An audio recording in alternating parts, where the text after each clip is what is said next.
Rasulullah SAW sampai ke Al-Muraisi atau ke Bani Mustaliq, sebuah sumber air mereka yang terletak di arah Kudaid menuju lepas pantai. Di sana mereka pun bersiap-siap untuk berperang, sementara Rasulullah SAW menyiapkan pasukannya. Bendera kaum Muhajirin dipegang oleh Abu Bakar As-Siddiq dan bendera kaum Ansar dipegang oleh Sa'ad bin Ubadah.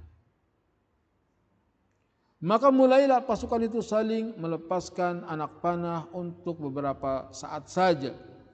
Kemudian Rasulullah SAW menyuruh pasukannya untuk melakukan serangan secara serentak yang kemudian membuahkan hasil kemenangan. Dalam perang itu pasukan kaum musyrikin menderita kekalahan dan banyak yang terbunuh. Rasulullah SAW berhasil menawan kaum wanita dan anak-anak mereka serta mendapatkan harta rampasan berupa hewan ternak yang banyak. Sedangkan di pihak kaum muslimin tidak ada yang terbunuh kecuali hanya satu saja. Itu pun karena dibunuh oleh seorang Ansor karena mengiranya musuh. Salah sasaran. Demikianlah yang diutarakan oleh para ahli sejarah Nabi SAW, namun Ibnul Qayyim berkata, itu hanya waham. Karena sungguhnya tidak terjadi pertempuran di antara mereka. Yang terjadi adalah Nabi SAW menyerang mereka di daerah sumber air, lalu beliau menawan anak-anak dan merampas harta mereka sebagaimana yang terangkan dalam Sahihul Bukhari. Rasulullah SAW mengadakan penyerangan ke Bani Mustaliq sementara mereka lengah, lalu Al-Bukhari menyebutkan hadisnya. Di antara para tawanan itu terdapat Juwairiyah bintil Haris, putri pemimpin mereka yang jatuh menjadi bagian untuk Thabit bin Qais. Jadi, putri ini cantik sekali Juwairiyah, jadi tawanan, dibagi-bagi. Kemudian dia diberikan kepada Thabit bin Qais. Bagiannya Thabit bin Qais, Juwairiyah. Juwairiyah kalau di Pale panggilannya Bu Juju. Yang kemudian memberinya kesempatan untuk kemerdekaan dengan syarat membayar sejumlah uang. Jadi kalau kita dapat tawanan perang, bisa ditawarkan kalau mau merdeka bayar. Juwairiyah ditawarin. Maka Rasulullah SAW pun menebus persyaratan itu lalu menikahinya. Begitu Rasulullah SAW. Tidak main panggil aja tuh Juwairiyah buat saya, enggak. Tapi Juwairiyah cantik. Dia datang menemui Nabi. Kata Aisyah, wanita ini cantik sekali. Kalau Nabi ngelihat pasti Nabi mau. Kemudian Juwairiyah mengatakan, ya Rasulullah, bisakah engkau memberikan bantuan kepadaku untuk memerdekakan diriku? Jadi pinjam biar saya bisa merdeka. Kata Nabi sallallahu alaihi wasallam, maukah aku tawarkan kepadamu yang lebih baik dari itu? Kata Juwairiyah, apa itu? Aku yang memerdekakanmu, kemudian aku menikahimu. La ilaha illallah, siapa yang enggak mau? Kata Aisyah, benar juga kan? Katanya. Akhirnya dimerdekakan oleh Nabi dan dinikahi. Dengan peristiwa pernikahan ini, kaum muslimin memerdekakan 100 keluarga dari Bani Mustaliq yang telah masuk Islam. Aisyah radhiyallahu mengatakan wanita yang paling berkah, jujur kata Aisyah. Wanita yang paling berkah di tengah kaumnya Juwairiyah bintil Haris. Wanita yang paling berkah. Kenapa disebut paling berkah? Begitu dia jadi istri Nabi, Itu keluarganya Juwairiyah lagi ditawan oleh kaum muslimin, jadi tawanan perang, jadi budak. Begitu Juwairiyah dinikah sama Nabi sallallahu alaihi wasallam, mereka mengatakan mereka adalah besan-besan Rasulullah sallallahu alaihi wasallam. Tawanan kita ini adalah besan Rasulullah. Ibaratnya mertuanya Rasulullah. Masa kita memperbudak mertuanya Rasul? Akhirnya 100 keluarga, bukan 100 orang, 100 keluarga dimerdekakan semua. Itulah berkahnya siapa? Juwairiyah. Dan Juwairiyah ini ahli ibadah, rajin sekali ibadah. Hadisnya terkenal di zikir pagi petang. Nabi berangkat ke masjid sebelum subuh. Juwairiyah sudah berada di tempat sholatnya.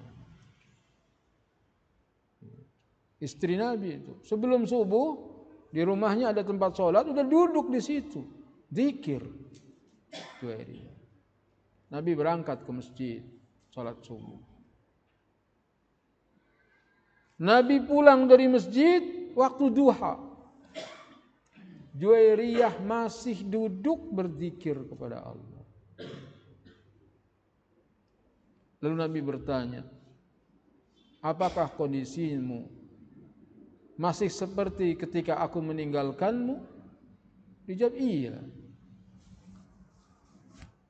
Kata Nabi, maukah kuajarkan kepadamu 4 kalimat yang kau baca 3 kali lebih utama atau sebanding dengan yang kamu baca dari sebelum aku meninggalkanmu sampai saat ini. Kata Juwairiyah, mau. Apa itu? Subhanallah wa bihamdihi adada khalqih wa ridha nafsih wa zinata arsyih wa midada kalimatih. Subhanallah wa bihamdihi adada khalqih wa ridha nafsih wa zinata arsyih wa midada kalimati. Subhanallah wa bihamdihi adada khalqih wa ridha nafsih wa zinata arsyih wa midada kalimati. Ini dibaca 4 kalimat, dibaca 3 kali. Lebih utama daripada zikir dari sebelum subuh sampai duha. Makanya jangan tinggalkan zikir itu pagi sore. Subhanallah wa bihamdih bersama. Adada khalqih wa ridha nafsih wa zinata arsyih wa midada kalimatih. Baca pelan-pelan. Subhanallah wa bihamdih adada khalqih wa ridha nafsih wa zinata arsyih wa midada kalimatih. 2.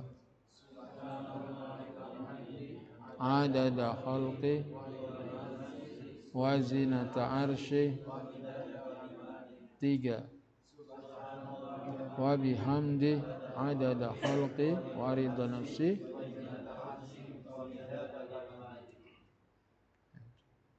Amalkan itu pagi dan sore.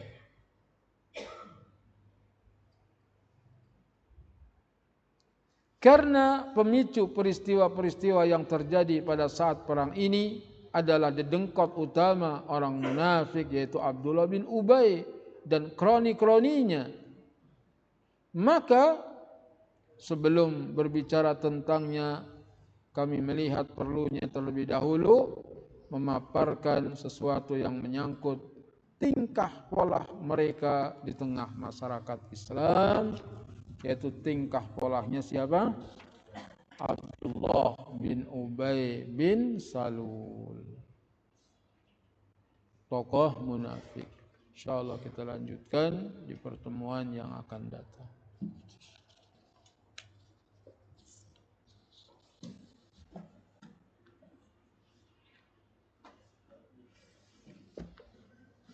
Buka kitab Tauhid.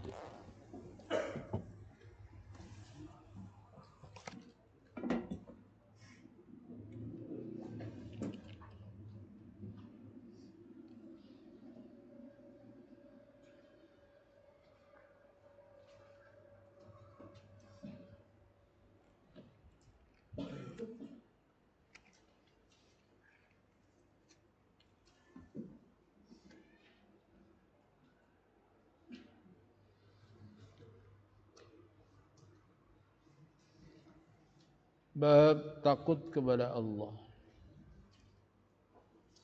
Halaman 116. Ayat yang ketiga. وَمِنَ النَّاسِ مَن يَقُولُ آمَنَّا بِاللَّهِ فَإِذَا أُوذِيَ فِي اللَّهِ جَعَلَ فِتْنَةَ النَّاسِ كَعَذَابِ اللَّهِ. Bersama.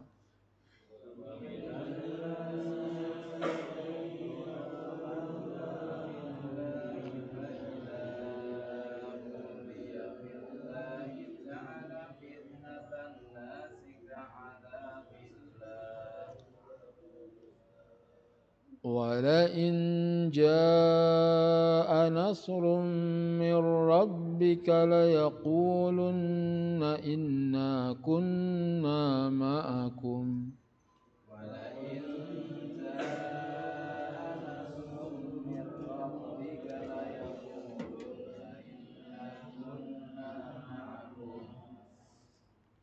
أَوَلَيْسَ اللَّهُ بِأَعْلَمَ بِمَا فِي صُدُورِ الْعَالَمِينَ.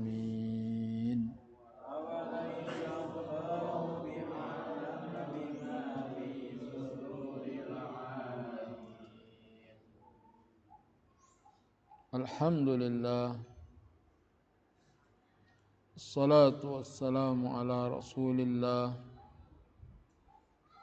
Ashhadu an la ilaha illallah wahdahu la syarika lah. Wa ashhadu anna Muhammadan abduhu wa rasuluhu, amma ba'du.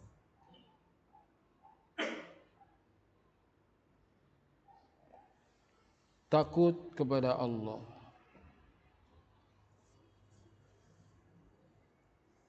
Allah Ta'ala berfirman, dan di antara manusia ada yang berkata, kami beriman kepada Allah. Ada orang-orang yang berkata, kami beriman kepada Allah. Maka apabila ia disakiti karena dia beriman kepada Allah, karena dia beriman kepada Allah, dituduh Wahabi. Karena dia beriman kepada Allah, dikucilkan oleh masyarakatnya. Karena dia beriman kepada Allah, diembargo, diboikot. Ia menganggap fitnah manusia itu sebagai azab Allah.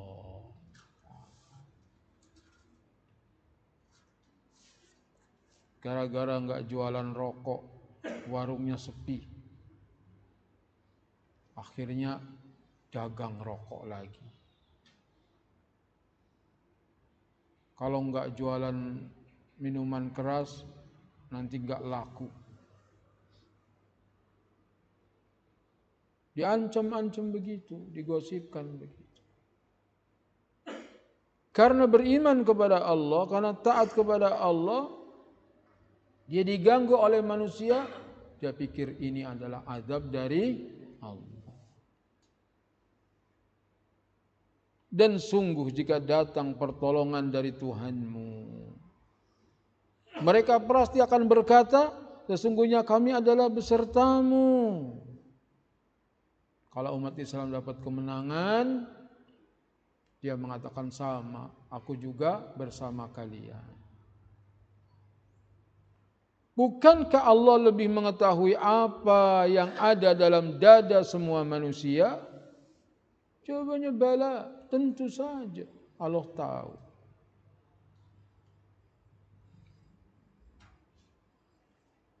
Lihat, ketika kita katakan ini perbuatan syirik,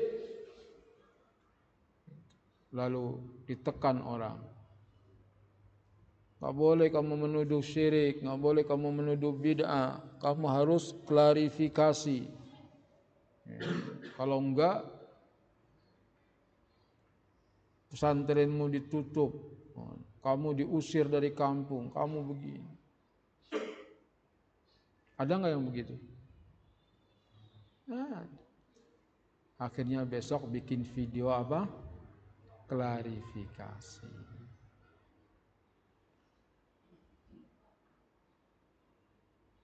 Semoga kita tidak diuji dengan ujian yang kita nggak sanggup menghadapinya. Syirik katakan syirik, bid'ah katakan bid'ah, walaupun kita dimusuhi. Ada klarifikasi, masa ayat Quran, hadis Nabi diralat? Memang siapa kita?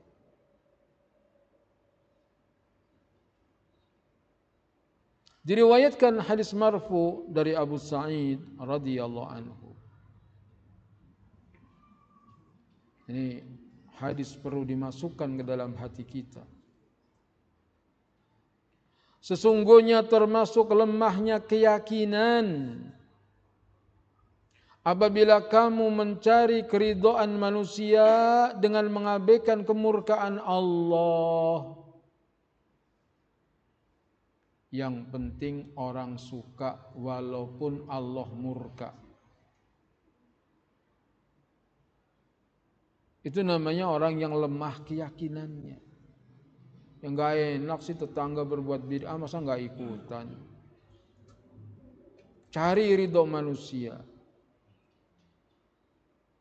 Memuji mereka atas rizki yang diberikan Allah lewat mereka.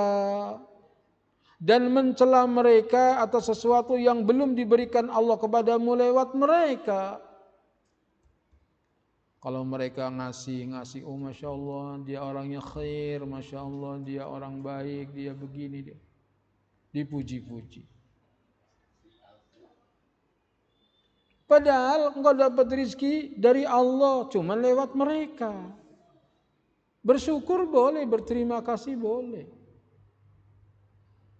Begitu dia nggak ngasih lagi, pelit, pahit, begitu. Dia membakhil, dicela-cela. Padahal dia nggak dikasih, Allah yang berkehendak untuk tidak dikasih. Sebab yang ngasih rezeki siapa? Allah, cuma lewat dia. Sesungguhnya rezeki Allah itu tidak dapat didatangkan oleh ketamakan orang yang tamak dan tidak pula dapat digagalkan oleh kebencian orang yang membenci. Walaupun kita rakus, kalau memang jatahnya segitu, ya segitu. Walaupun semua orang berusaha menghalangi rizki buat kita, kalau takdirnya kita dapat, pasti dapat. Allahumma la mani'a lima a'taita wala mu'tiya lima mana'ta wala yanfa'u dal jaddi minkal jadd. Ya Allah, tidak ada yang bisa mencegah apa yang kau karuniakan. Tidak ada yang bisa mengkaruniakan apa yang engkau cegah. Tidak berguna kekayaan dari mulah kekayaan. Itu yang harusnya ditanamkan di hati kita. Minta kepada Allah, berharap kepada Allah, doa kepada Allah. Jangan kita berharap kepada manusia, kecewa. Berharap kepada manusia, ujung-ujungnya apa? Kecewa. Adapun berharap kepada Allah, Allah tidak pernah mengecewakan hambanya. Diriwayatkan dari Aisyah radhiyallahu anha bahwa Rasulullah sallallahu alaihi wasallam bersabda, barang siapa berusaha mendapatkan ridha Allah sekalipun dengan resiko kemarahan manusia, cari ridha Allah walaupun orang marah. Orang marah, orang enggak marah, yang penting Allah ridha. Itu prinsip. Maka Allah akan meridhoinya dan menjadikan manusia ridho kepadanya. Dan barang siapa yang berusaha mendapatkan ridho manusia dengan melakukan apa yang menimbulkan kemurkaan Allah, Biarin Allah murka, yang penting tetangga suka, yang penting saudara senang. Maka Allah murka kepadanya dan menjadikan manusia murka pula kepadanya. Hadis riwayat Ibnu Hibban dalam sahihnya. Dalam hadis qudsi dikatakan bahwa apabila Allah meridhoi seseorang, Allah memanggil malaikat Jibril. Wahai Jibril, aku mencintai si fulan, cintai dia. Kemudian Jibril memanggil malaikat langit. Allah mencintai si fulan, cintai dia. Malaikat langit pun mencintainya. Maka di muka bumi manusia pun cinta kepadanya. Lihat betapa orang cinta kepada Ustadz Yazid bin Abdul Qadir Jawas. Begitu meninggal, ribuan orang datang karena cinta. Apabila Allah membenci kepada seseorang, Allah memanggil Jibril. Jibril, aku membenci si fulan, benci dia. Jibril pun memanggil malaikat di langit bahwa Allah membenci si fulan, benci dia. Maka di muka bumi diterima, orang-orang pun benci kepadanya.